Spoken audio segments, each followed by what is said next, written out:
So what makes a good reviewer? Or more precisely, what is it important to look for when it comes to determining whether or not someone is a good reviewer? Well, I'll tell you straight off the bat, the one thing that is absolutely not important when it comes to determining whether or not someone is a good reviewer. It is most certainly not a question of whether or not you agree with them, or even how much you agree with them. Even if you disagree with them completely with every single thing they say, it is still possible that they are a good reviewer. You just happen to disagree with them. The first thing I look for in a good reviewer is, first of all, how their reviews are presented. So if it's a written review, is it punctuated well? Is it spelt correctly? Is it properly paragraphed and set out? It's not just like a complete carpet of writing, it's all spaced out quite nicely. It all makes sense, it's all grammatically correct, it flows nicely, it's an easy kind of read. You don't have to keep going back to read a sentence like 2 or 3 times before you can actually get the gist of what they're actually trying to say. If it's a video review, have they edited out all the ums, ers and pauses? Are they not repeating themselves constantly over and over in the review? Is it good sound quality? If they're appearing on camera, is it good picture quality? Things like that, just the basics of presenting something and making it aesthetically presentable. Because if they can't even get the basics of that right, then they're obviously not going to have anything decent to say about whatever it is that they're reviewing. After that, the next important thing is explaining everything. Every single thing that you have to say about whatever it is you're reviewing. Explain why you feel that way. A number of things I've come across, particularly in film reviews, is people will say something along the lines of, oh, there's this thing in here. I mean, that's stupid. Or, oh, there's this thing in here. I mean, you can't just not have that in there, or you can't do that with this. I think the most obvious one is the last Indiana Jones film. Oh, you can't have aliens in an Indiana Jones film. Simple thing I have to ask to all of these things. Why is that a problem? Why can't you do that? Why should that not be in there? Why should that be in there? Another good example, I think, is, oh, you can't have a Spider-Man film without the line, with great power comes great responsibility. Why? Explain it to me. Treat me like a complete and utter idiot and explain everything to me. Don't assume your audience, the person watching or the person reading your review, understands anything. Just because it might seem obvious to you why you can't do something or why you have to have something in there, doesn't mean it's obvious to everyone. What is the problem with that? Why is that a problem? Why does that not work? Why might something else work? Why does that have to be in there, otherwise it wouldn't work?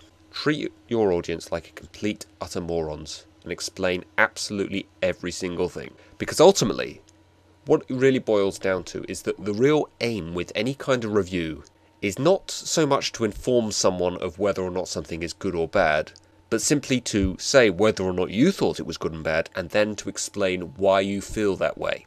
If you can convince your audience to at least understand why you feel the way that you do, then you've succeeded in your review, regardless of whether or not they actually agree. And that is the other thing I want to talk about here.